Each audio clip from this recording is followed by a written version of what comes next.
Hello, and welcome to today's telephone town hall with Congressman Adam Smith. During this event, we'll be taking questions from constituents like you. So to ask a question, please press star 3 on your telephone keypad. You can also sign up to receive the Congressman's newsletter by pressing star 6. So again, press star 3 to ask a question and star 6 to subscribe to our newsletter. With that, I'll turn it over to Congressman Smith. Congressman, the floor is yours, sir. Thank you very much. I appreciate that, and I appreciate folks joining us today. We're trying a Saturday today.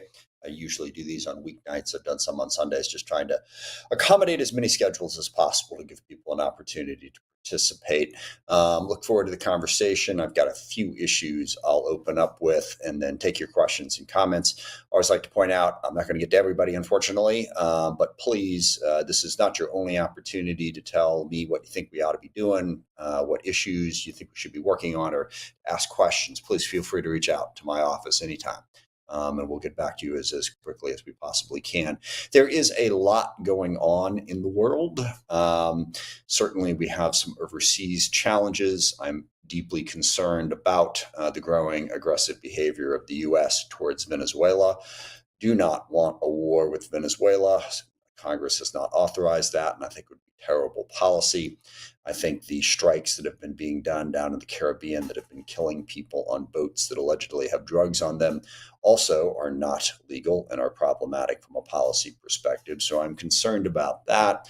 I'm concerned also about the ultimatum that President Trump has given to Zelensky: either accept the Russian peace plan or get cut off.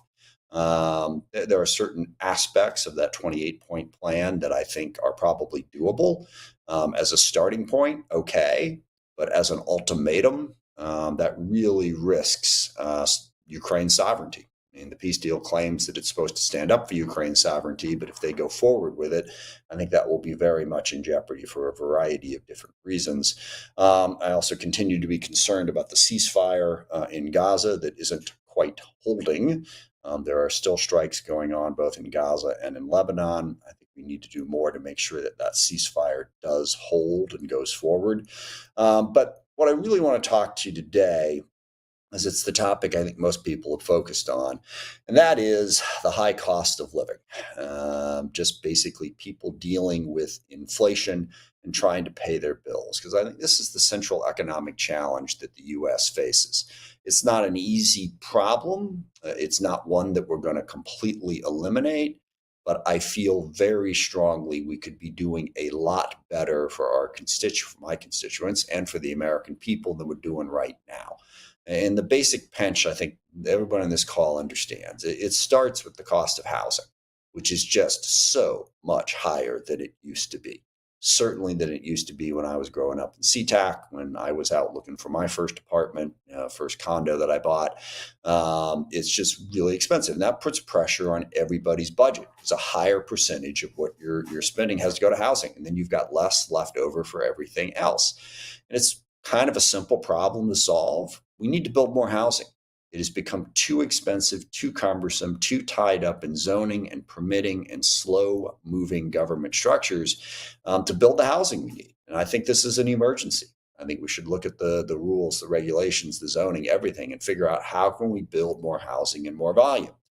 Now, to be honest, we're never going to get back to the place where it was as affordable as it was in the 50s, 60s, 70s, and 80s. I mean, the U.S. had a massive economic advantage at the end of World War II that we're not going to replicate. But we can do a lot better than we're doing right now if we build more housing. And it is a central focus. I've got a number of bills. I've supported funding for a lot of it. I'm going to continue to be very, very focused on that. Second big cost item is food. And this is where, and this is the this is one of several really, really frustrating aspects of the Trump presidency. He got elected primarily because people were concerned about inflation and by promising that he was going to deal with it. And not only has he not dealt with it and talked about it, tried to do anything, he has enacted a whole series of policies that actually make it worse, none more so than the tariffs that have been put on over 100 different countries and multiple different items. They've driven up the cost of housing to begin with. He's put tariffs on steel and aluminum, on softwood lumber, on things that go into the basis of building a house. So that's driven up costs. And certainly we've seen it on food. Beef, coffee, bananas, a whole bunch of different groceries. And that's simply because the president has levied a tax on all of those items that has sent up costs and reduced our ability to get the supply that we need. I strongly hope that the Supreme Court overturns those tariffs. They're also illegal, but that's a whole nother topic. From an economic policy standpoint, they're devastating to the food bill that people face. We also have energy costs. We are consuming more and more energy. Yes, we've heard about AI and the huge sucking sound that's coming from that in terms of energy, but just modern devices. The fact that people are on computers, on phones, so much more demand for energy. We need to produce more. And again, the Trump presidency's policy, he has stopped funding for a variety of different energy programs that were going to build more capacity. Now, it's capacity that he doesn't like. It's wind, it's solar, it's geothermal, it's renewables. And I will freely admit that those renewables are not going to be able to take over our entire energy future. I think I'm very hopeful about fusion energy coming to bear. And also, we probably need more nuclear. But right now, we need everything we can get. And to be stopping billions of dollars worth of energy projects, usually targeted to so-called democratic states, is helping drive costs of utilities and energy up ever higher. The other big item, education. It is so much more expensive to get a college degree now than it used to be. That is a major, major problem for people. I don't have an easy solution to this, but I will say one of the biggest things we need to do is to help support people get access to career and technical education, vocational education. Vastly cheaper than a 4-year degree at an overpriced university, and will qualify people to get jobs if they're doing apprenticeships, if they're learning how to be electricians or plumbers or work in the building trades in a variety of different places, or cable installers, or any of a number of different jobs. We should be supporting that.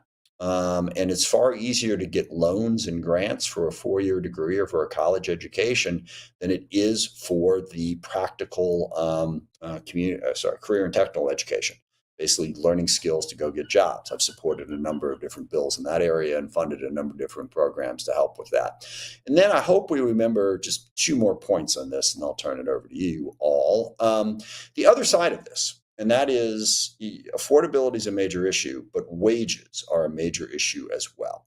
The amount you're getting paid can help impact that. Now, it can't offset the cost of housing and a whole bunch of other things, but we have seen in the last 30 to 40 years that working people, blue-collar workers, are getting a smaller and smaller percentage of the overall economic pie, while more and more of it goes to corporations, the wealthy, and shareholders.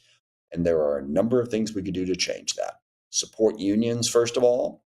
Second of all, I think we should change the corporate rules so the corporations have to pay more attention to their workers and their customers.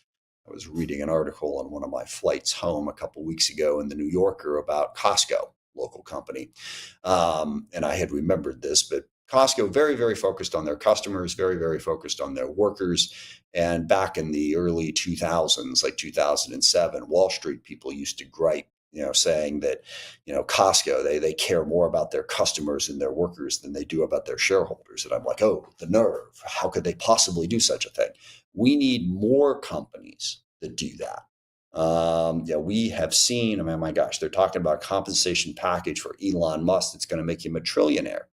It's ridiculous. I'm fine with executives and corporations making money, but they're making so much money and the workers are making so much less that they can't afford to pay the bills.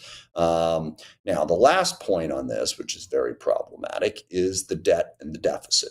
Because one of the other major costs that people encounter, I left out one, healthcare, huge cost. And another thing that Trump's policies are taking us in the opposite direction on, by cutting off the Affordable Care Act benefits, by cutting Medicaid. He's going to be driving up the cost of healthcare for tens of millions of Americans, and millions won't even be able to have health insurance, or healthcare costs ballooning. We need healthcare reform. We need a universal access healthcare system. Everybody should be covered. That's step one in getting those costs under control. But the other big problem I was going to talk about is the debt and the deficit. We are $38 trillion in debt. And a lot of this has to do with the tax cuts that keep getting passed. I think one of the things we have to be honest about is if we're going to help the American people by building up a more robust social welfare state for things like childcare, that was the last cost item that I was going to mention that is so expensive for people, then we're going to have to make sure we have revenue. I don't think Trump's tax cuts should have ever been put in place in the first place, and I certainly didn't support extending them. I think we have to be honest with the American people that we're going to have to get rid of those if we're going to be able to get the debt and deficit under control so we can shore up programs like Social Security, Medicare, Medicaid, hopefully do something about childcare. When you compare what the U.S. does to support its people compared to what countries and other Western industrialized economies do, it's pathetic. We don't give them the economic support that they need to make a living while they're working. So all of that, I think, needs to be a central focus of what we're doing. And of course, we're distracted with 1,000 different other issues like knocking down the East Wing of the White House illegally also. And Donald Trump going out there and targeting all of his political opponents by turning the Justice Department into a weapon of his revenge instead of the Justice Department for the American people. So we got all that. We need to get past that and say, what are we going to do to bring costs down for people so that they can make ends meet? So that's a big part of my focus right now. A whole bunch of other issues going on. So I will pause there and turn it over for your questions and comments. If you have a question on your mind, please press *3 on your telephone keypad to enter the question queue. And also take a moment during this live event and press *6 to get signed up to receive the Congressman's e-newsletter. So again, press *3 if you have a question, *6 to get enrolled to receive the Congressman's e-newsletter. And first up, we got Celine in Seattle joining us. Celine, you're live with Congressman Smith. What's on your mind? Oh, hello. Hello. Can you hear me? Yes, I can. How are you? Congressman Smith, I just want to say thank you so much for what you do for the military. And I want to personally recognize you and Maria Cantwell for endorsing my daughter to the United States Naval Academy. She's now a first lieutenant in the Marine Corps in Milton, Florida, learning how to fly helicopters. Yeah, very cool. Thank you. The members of the service need your support as much as ever currently, and you've never felt them yet. So thank you. Keep it up. Thank you. I appreciate that. And it's always inspirational when we do the Academy Nights and we see all the young people who are interested in serving their country. It definitely gives us hope for the future. And thank you for your daughter's service. You're welcome. Thank you. Thanks. All right, next up, we're joined by Christopher, Federal Way. Christopher, welcome to the call. What's your question? Hello. If one of our primary goals is to improve the cost of living for everyday Americans, why are we not doing more to tax the wealthy and corporations? Yeah, that was a big part of what I just said. I'm in favor of it. I'm in favor of taxing the wealthy and corporations more than they are. I opposed the Bush tax cuts back in the day. I opposed the Trump tax cuts. I think that has to be part of it. Look, you look at the last 30 years, corporations and the wealthy have made a ton of money. Now, I'm not opposed to that. I believe in capitalism, but I only believe that works if it's fair. And if too few people have too much of the resources and too many people are left behind, it's not. And yes, we need a better tax system. As I said in my opening remarks, I'm 100% with you on that. And I think the starting point would be to repeal the Trump tax cuts.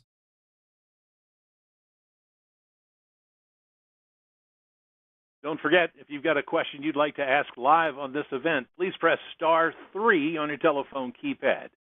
Heading out to Kent now, we've got Travis on the line. Hi, Travis. Welcome to the call. What's your question?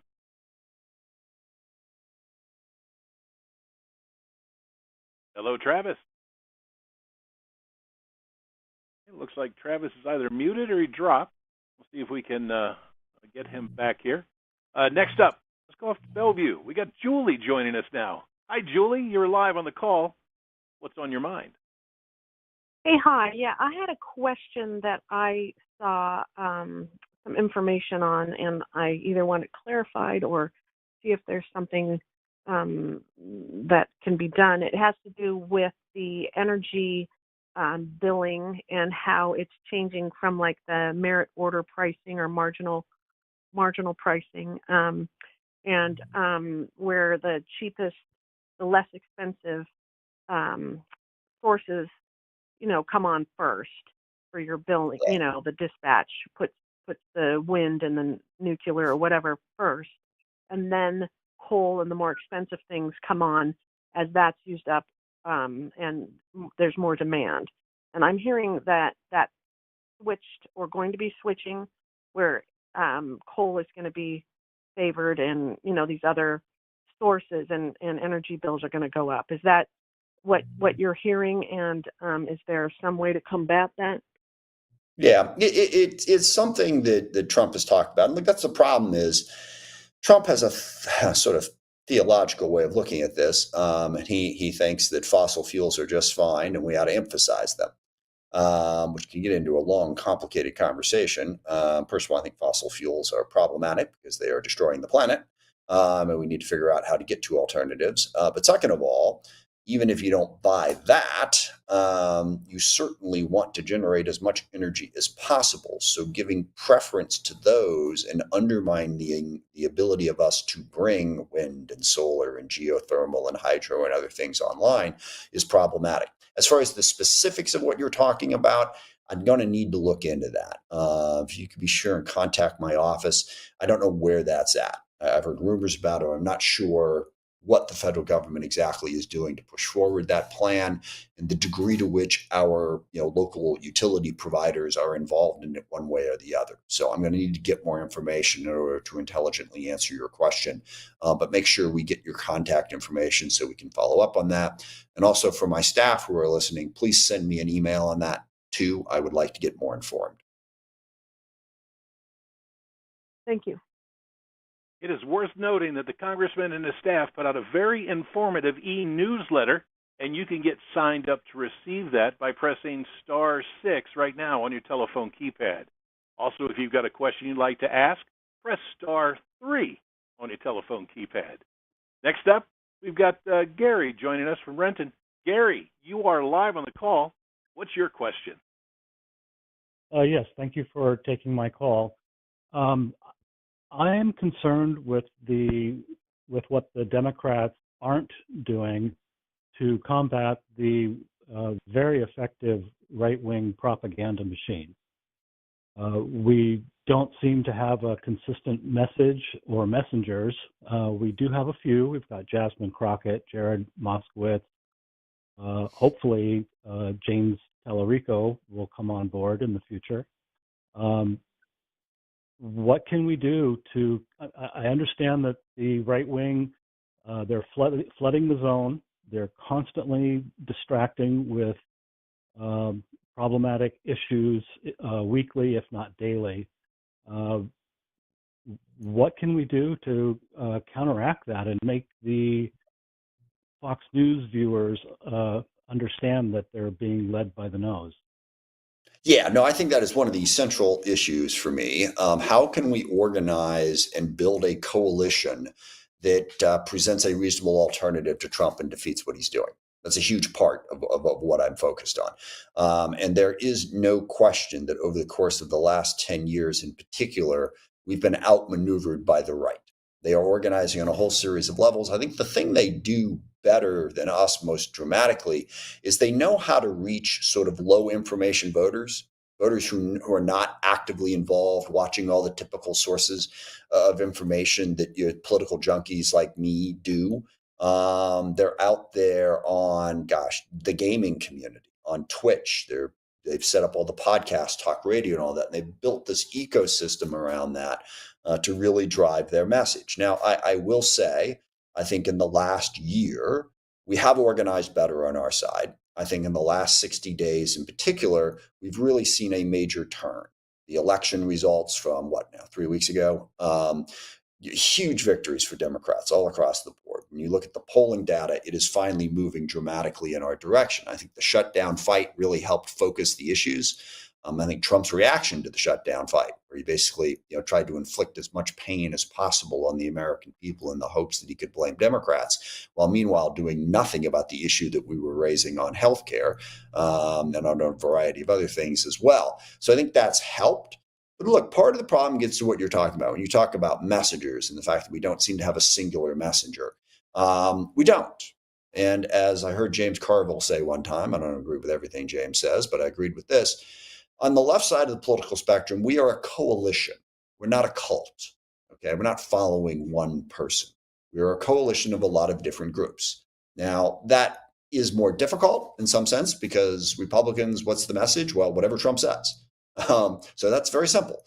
On our side, you got a lot of different messengers. You mentioned a couple of them, but I've also seen, Mark Kelly, Ruben Gallego, Alyssa Slotkin, Gavin Newsom obviously has been out there aggressively, Josh Shapiro, Andy Bashir, Gretchen Whitmer. We have a lot of people out there delivering the message. And one thing I hope Democrats will keep in mind, it doesn't have to be the same message.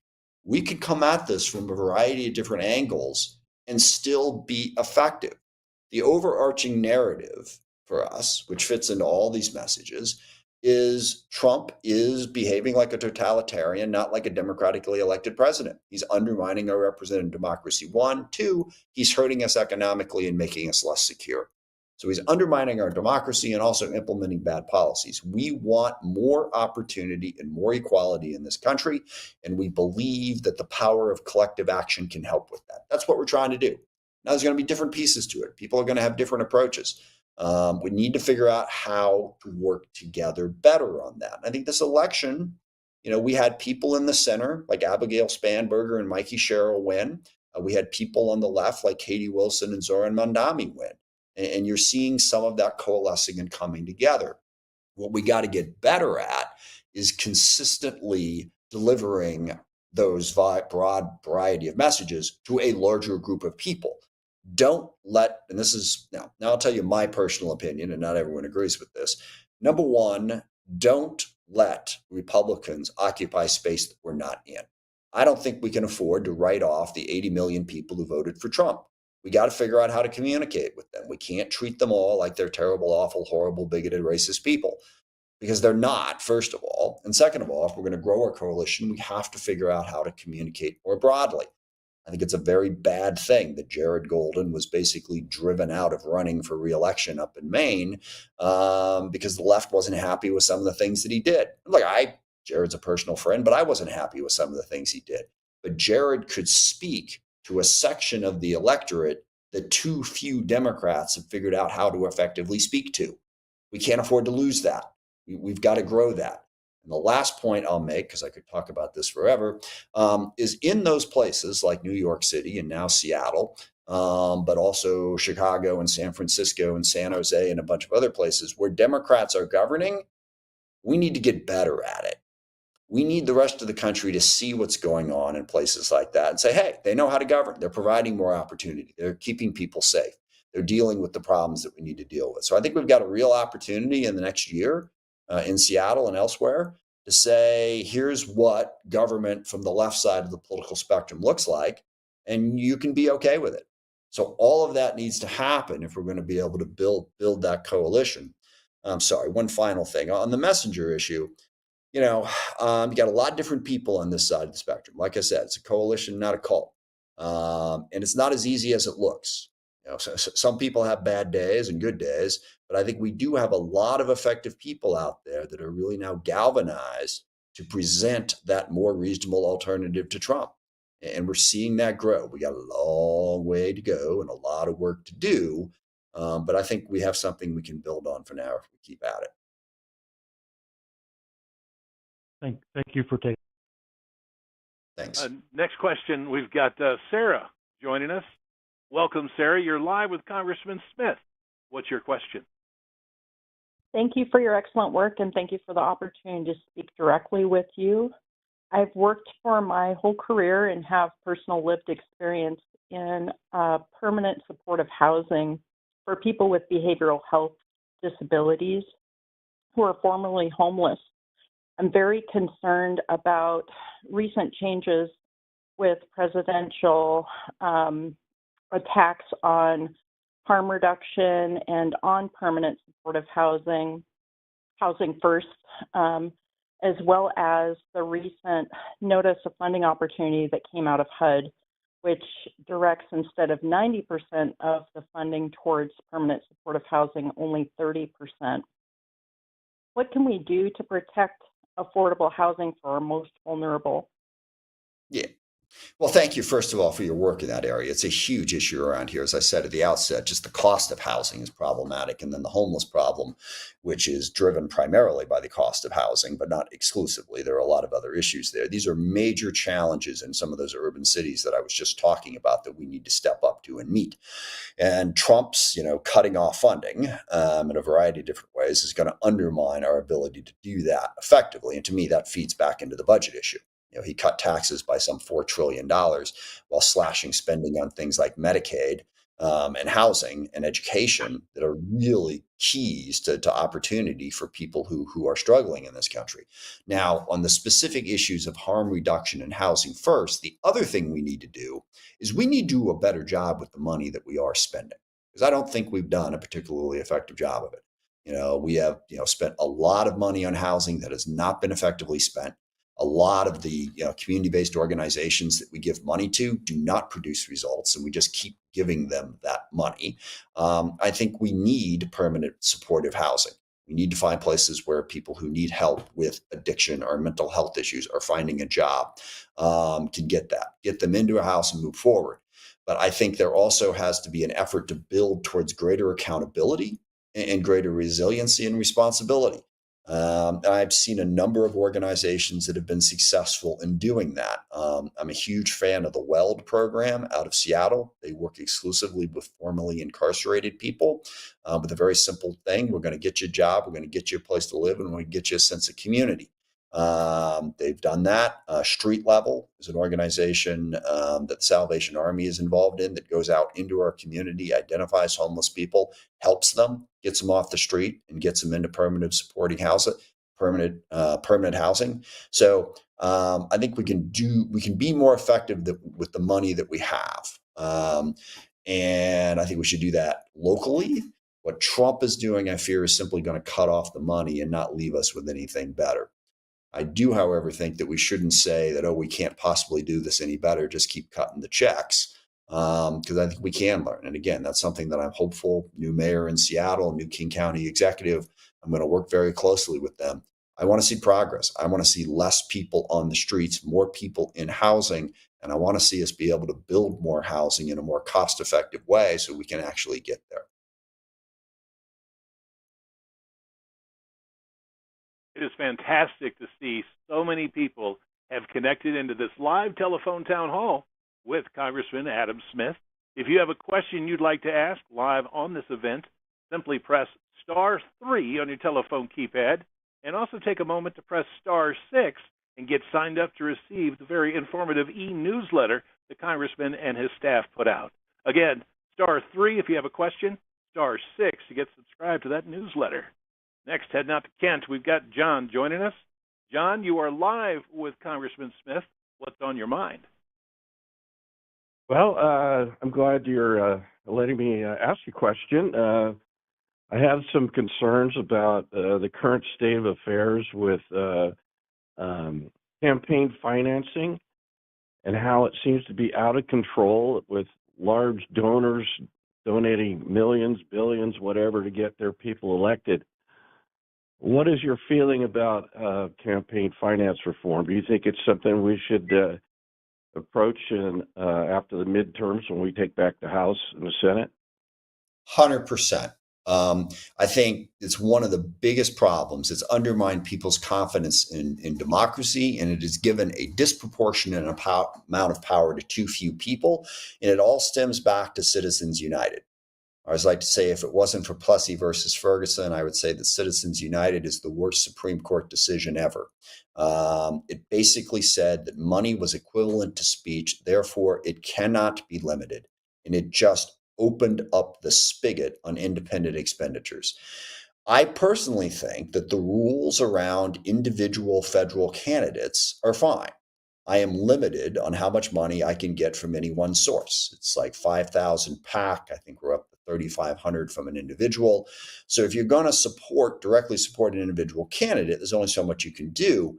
But they've gone totally around that to do independent expenditures. And the McCain-Feingold law placed strict limits on those independent expenditures. I forget exactly what they were. You couldn't do it in the last 60 days before an election. It had to be transparent. You can only contribute so much money to it. It really limited the ability to do that. But now you've got all of these billionaires setting up their own campaign funds, and then putting all that money in there. I mean, crypto is a good example. All right. There's a group of people supporting crypto. And personally, I think crypto needs to be regulated. And I'm deeply concerned about it. Also concerned about that Trump is using it to do the most corrupt thing any president has ever done and put billions of dollars into his pockets by using crypto to basically raffle off access to the White House and pardons. But that's a subset. The crypto folks have done independent expenditures. And they will go out and they will target congressional races, House and Senate. And if they have someone who's willing to allow them to go on unregulated, here's $5 million and we'll do an independent expenditure. So now you see that in how members of Congress are elected, first of all, and then how they vote.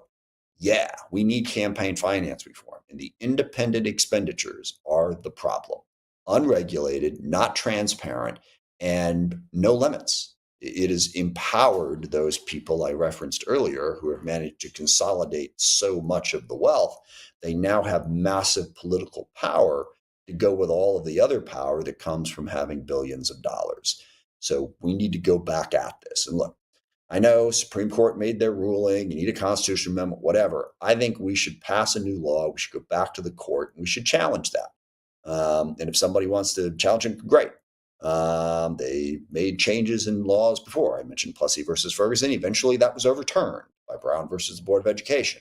I think we should be as aggressive as we possibly can in trying to force the court to get back to a more sensible place, because their ruling in Citizens United is contributing as much as almost anything, save Donald Trump, and destroying our representative democracy. I really appreciate that, your insights on that topic, and hope to see progress made in the future. Yeah, thank you. We'll keep at it. Thanks for raising it. All right, next up, Congressman, we received a couple of comments and a question from an Instagram user who says, I was very moved by your remarks to Pete Hegseth about DEI and your admiration for Medgar Evers. I wish there were more people like you. The question is there a realistic way to eliminate stock buybacks? Yeah. Well, first of all, on the DEI issue, I think it's really troubling to me. In fact, I've just been arguing about this as we're arguing on a number of different provisions within the National Defense Authorizing Act. And they've got this thing now where, they want to say that we should only do, promotions and hiring and all of that based on merit. Meanwhile, we've got Donald Trump in there firing everyone who's not loyal to him. Disproportionately, by the way, he seems to be firing Black people and women and all of that. And, what do they mean by merit? It seems to me that what they mean by merit is let's just make sure that nobody who isn't a straight white man gets any kind of an advantage. All right. So I think that fundamental misunderstanding is going to create a real problem in this country. Now, I do want to be clear. I don't love everything that was done in the name of DEI. I think some of those programs were wrong. But look, equality is what we should be fighting for. And you cannot deny that racism, sexism, and various other bigotries have made it harder to be equal. And we ought to take steps to address them. Even if, like I said, some of the steps that were taken probably missed the mark, that doesn't mean we should get away from it. And now we've got a right-wing cultural revolution where there's a whole bunch of horrible examples that I pointed out in that speech. But, they took the Jackie Robinson biography off the bookshelves in military institutions for a while. All right. They've aggressively targeted any history that focuses on history that I guess isn't just about straight white guys. And then, of course, there was the famous example where they banned all pictures and all reference to the Enola Gay, because what they were trying to do was to ban any reference to gay, which why? But they didn't apparently understand that Enola Gay actually meant something different. I mean, it's just really, really dispiriting. And I'm with you on stock buybacks. I should have included that in my comments about what we can do to better distribute wealth in this country. Companies are able to simply pump up shareholder value by doing billions of dollars in stock buybacks, while at the same time, in many instances, at the same time, they're arguing that no, we can't afford to pay our workers anymore, because, we got competition and all of that. And they're doing the billions of dollars. And for the uninitiated, by the way, a stock buyback is simply a way a company takes excess cash and pours it back into shareholder value, instead of investing it in R&D or growing the company or in their workers. And look, that's part of the problem. That's where the wealth has gone. The wealth has gone to shareholders, investors, and away from workers. And again, I don't have a problem with rewarding investors, people who put money up and grow companies. That's great. But we've gotten way crazy out of balance between what they've gotten and what basic line blue collar workers have gotten. Personally, I'd ban stock buybacks. They were not always legal. I'm forgetting off the top of my head exactly when they were made legal, but I don't think that should be an appropriate use of funds. And the final point on this I want to put in all of your ears in terms of what we can lobby for in the future. Corporations only exist because the United States government allows them to exist. It's corporate law. We created corporations. We can absolutely regulate them in a way that is more beneficial for our society and for our community. And I think we need to look at options for how to do that. Elizabeth Warren in the Senate is perhaps the best informed person on this issue, who's pushing the hardest for it. I think that can be part about how we can get back to a fair capitalist society instead of the hyper aggressive concentration of wealth capitalist society that we've built over the last 50 years. You can easily get involved in our discussion by pressing *3 on your telephone keypad to enter the question queue. Right now, we're heading out to Seattle. We've got James on the line with us. James, welcome to the call. Go ahead with your question, please. Hello.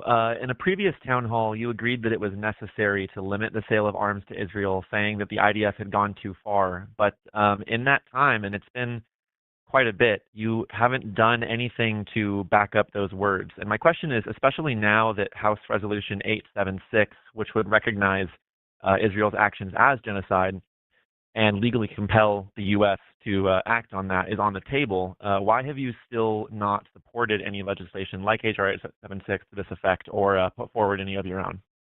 Yeah, the biggest change that's come is the ceasefire agreement that was put in place, which changes the equation.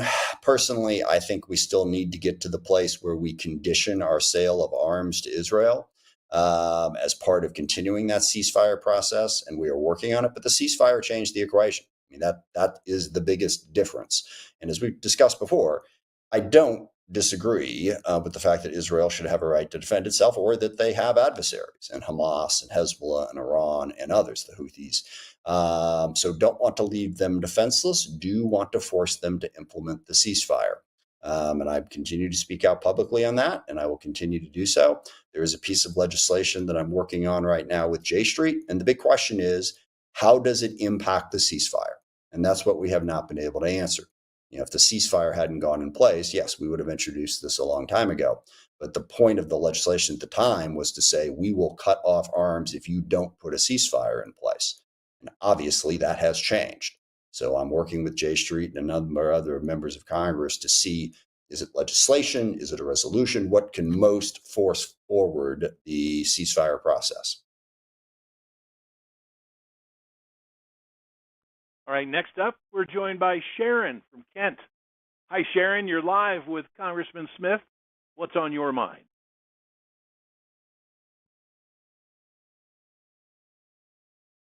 Congressman Smith, can you hear me? Yes, I can. How are you? Okay, great. Just recently, the Trump administration introduced an idea of a 50-year mortgage. Now, in my opinion, that addresses the demand side of the housing crisis that we're in and not the supply side. I'd like to know where you stand on that particular idea. Sure. I don't support a 50-year mortgage. To some extent, Right. that's just a greater transfer of wealth from individuals to corporations, and in this case, people who lenders who have mortgages. I don't think it helps the problem because, as you heard in my opening remarks, I'm with you. I think this is a supply problem. We need to build more housing. And we need to make sure that it's individuals who can access that housing. I also have a piece of legislation that bans institutional investors from from buying up housing, because that too limits the supply for average people to be able to buy housing and create wealth through that. So no, I don't think the 50-year mortgage does anything really to make housing more affordable for people. I mean, in essence, at that point, you've got a mortgage, but you're really just paying spectacularly high rent and extending your indebtedness to a even greater degree than we already have. So, like I said, build more housing. That's what we need to do and what we need to support. So, with that in mind, what kind of legislation can be put in place to support more building of homes? And, pretty much, and we need an education process that helps people understand that maybe the white picket fence isn't for everybody, and maybe we could build up as well as building out. Yeah, no, I think you're spot on. Zoning is a big part of this, without question. Too much limited zoning has limited the ability to build the volume we need, and we do need more density. And I get it; people don't like density, and I respect that. But it's better than having thousands of homeless people. It's better than having hundreds of thousands of people struggling to pay their rent or their mortgage every month. So I think it will be a change to have greater density, but we need greater density. So zoning is a big part of it. Second big part of it is permitting. There are so many requirements and so much process that goes into building housing that drives up the cost. Third big part of it is the cost of materials. And this is where Trump's tariffs have really hurt us. Because and the cost of materials was already problematic coming out of the pandemic because of the blows that the supply chain took. And then Trump just ramped that up by putting tariffs on all that stuff to drive up the cost of it. The other thing I think we need to do is aggressively look at alternatives. I'm forgetting the name of the company, but there's a company down in Austin, Texas that I visited last year, or actually earlier this year, that does, I can't remember what they call it, but 3D printed houses. And it's a lot cheaper. It's a different look. They're smaller, but they're built more quickly and much more cheap. Now, they're not going to work everywhere. It sort of depends on the climate, depends on where you're at. But, as the company points out, we've been building housing pretty much the same way for 100 years now, maybe even longer. If there's cheaper materials available and a cheaper way to build it, then we need to do it. And and it's tough. And look, I grew up in the era when we were all going to live better than our parents, right? By and large, a lot of us were able to if you were growing up in the 60s and 70s and the 80s. But there's a ceiling on that. Okay. We're not always going to be able to live better than our parents. So we're going to have smaller, cheaper, more cost-effective units for people to live in and housing, and make that work. And we have to start building those. So those are some of the ideas. And then again, getting back to the whole tax cut issue, the federal government is not the primary funder of housing, but they help. The affordable housing tax credit, major driver in being able to build more affordable housing. HUD funds help people afford rent. So we need to make sure that we have enough, federal revenue to help with that. So those are all the ideas. And like I said, people talk about little different pieces of this. I think it's an emergency. I think we should move more quickly on all of those fronts to build more housing. Thank you.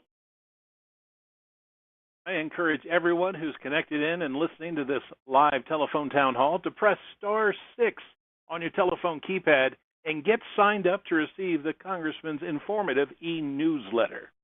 Get back to our next caller with a question. Looks like Diana, Federal Way, is joining us. Diana, welcome to the call. What's on your mind? Good afternoon. I appreciate all the time you spend with us, Representative Smith.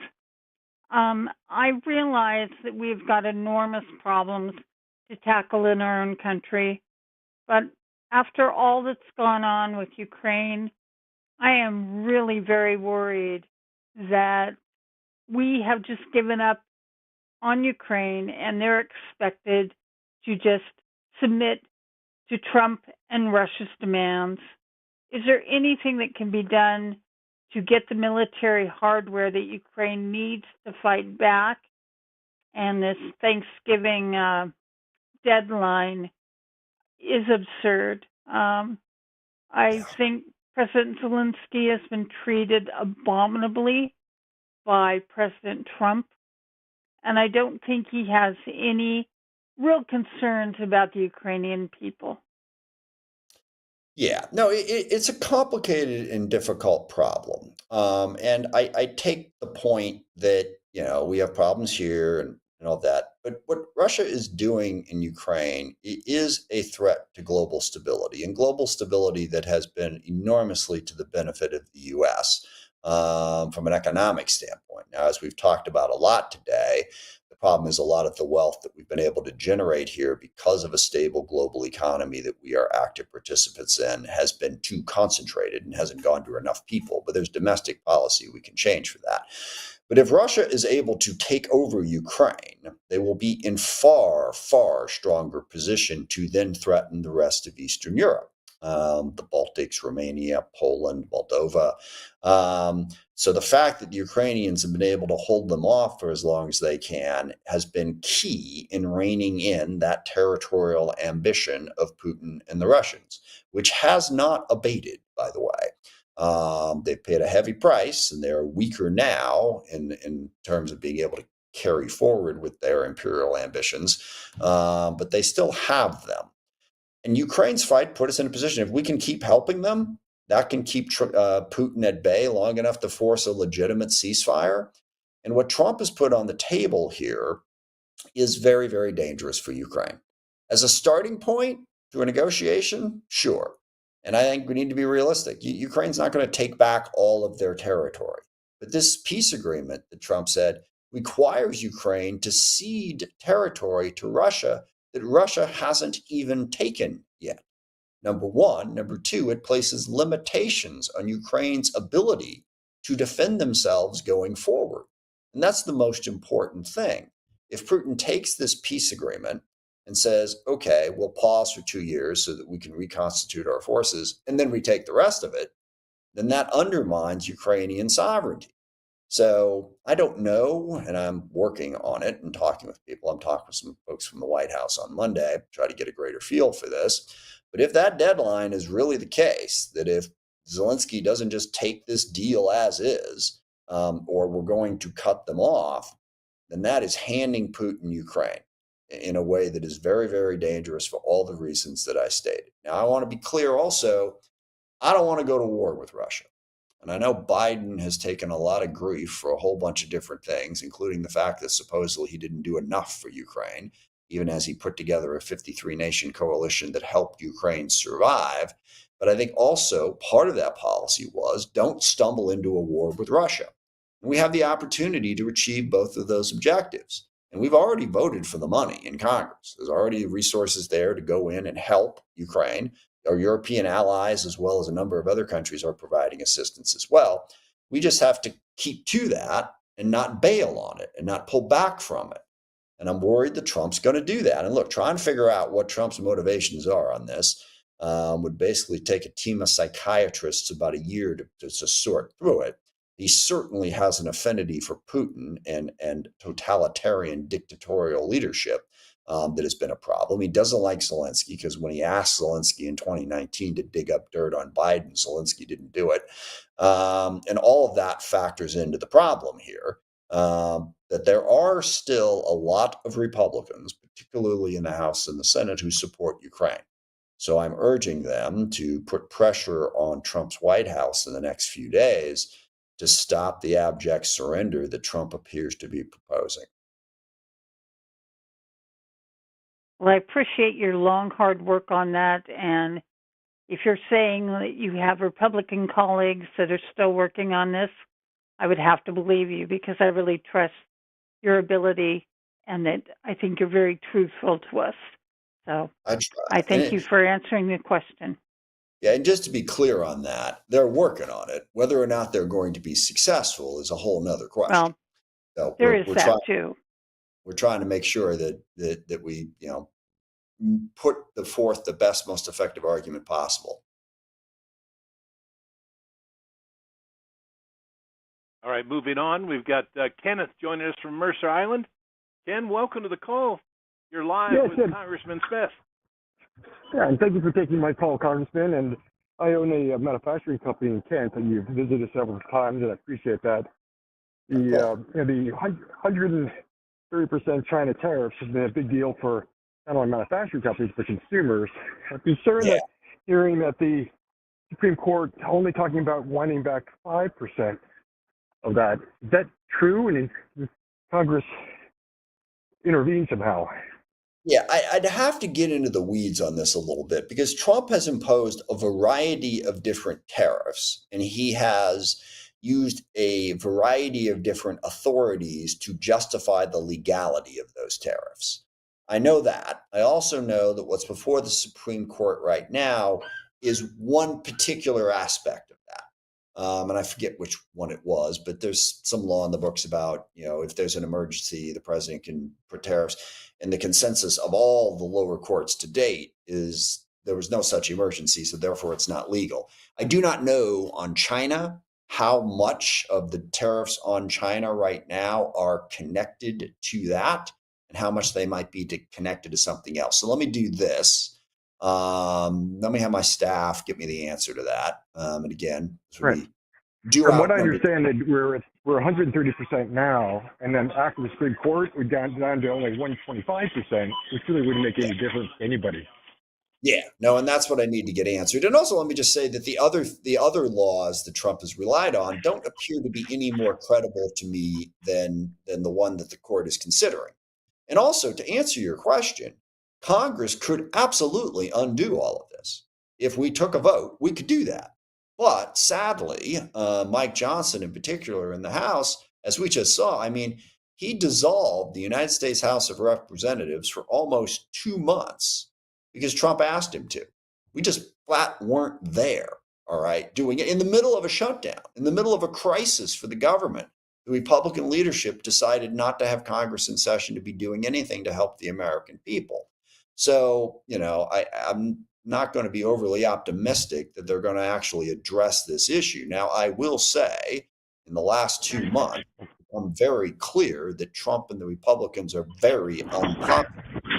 There are questions coming. So maybe that'll get them to wake up and say, hey, maybe we ought to do something other than just saying whatever Trump wants, he gets, and we don't care. And that Congress can actually, the Republicans in Congress can actually decide that they want to exist again as a co-equal branch of government. And if we did, the Senate has voted to repeal a number of the tariffs. So we need to do the same in the House. So there's things we can do beyond the court case. It's just going to take a lot more pressure to get the House Republicans to do them. It looks like we have time for just one more question, and that honor goes to Carol, who's joining us from Federal Way. Carol, welcome to the call. Go ahead with your question, please. Thank you. Excuse me. I'm concerned that we were talking about the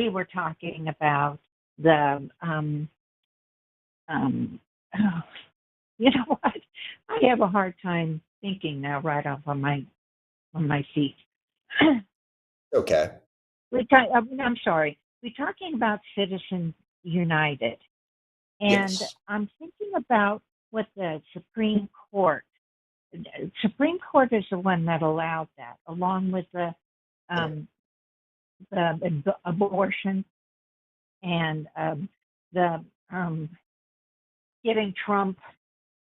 Sorry. Unlimited power, Anyway. basically. Yes. Yeah. Right, unlimited power. I'm sorry. And I'm concerned that what can we do? We can talk about it, but if things keep going to the Supreme Court and they Yeah. keep giving Trump more power, what do we do? What is There's our power? a couple of things we can do about it. The biggest thing is we can organize, build a large coalition, and push back against all of that. Now, you can say, well, the Supreme Court, they're not elected, they're unaccountable, and you're right. And I think it's a huge problem. I think we should have term limits on the Supreme Court. I don't think we should be appointing federal judges for life with no accountability, no ethics rules, all kinds of problems there. But historically, the Supreme Court has been jealous of their relevancy. And if the American public decides that they are in the wrong place, typically they change. Going way back to FDR's day, there used to be this thing called the right to contract the Supreme Court had created, which made it impossible to pass things like Fair Labor Standards Act and child labor laws and all of that. And there was such a hue and cry that by the late 30s, the Supreme Court flipped, got rid of the right to contract, and allowed those laws to be put in place. And it's because they saw that the American people wanted it to be different. So what we can do is we can organize, we can build coalitions, and we can push back aggressively.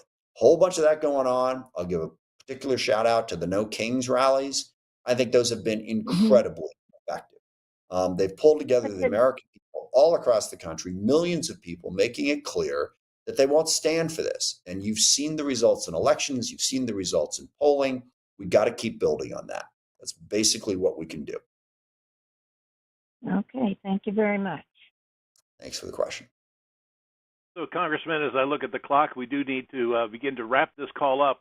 But I want to make sure that I give you a few moments for some closing remarks, please. Well, I just want to say that I think it's been excellent. These are the issues we need to talk about, the issues we need to be working on. Let's keep organized, pushing forward on all of them. Number one, biggest one for me, economic opportunity, concentration of wealth. We got too many people that are struggling to make ends meet. We need to help them. And I think we've covered a lot of the different ways we can do that. I'm going to keep working on it. Please don't hesitate to contact my office if you got questions, comments. Got a couple from tonight, this morning, this afternoon, that we want to get back to you on. So let's stay in touch. Thank you. Hope everyone has a great Thanksgiving, and we'll do this again soon. To stay up to date on the Congressman's work, you can follow him on Facebook, X, Instagram, and YouTube at Rep. Adam Smith, as well as on Blue Sky at adamsmith.house.gov.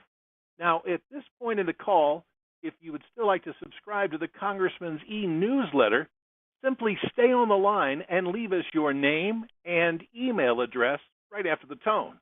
Thanks again for participating in today's telephone town hall. We hope you stay healthy and safe and have a great weekend. This concludes our call. Goodbye.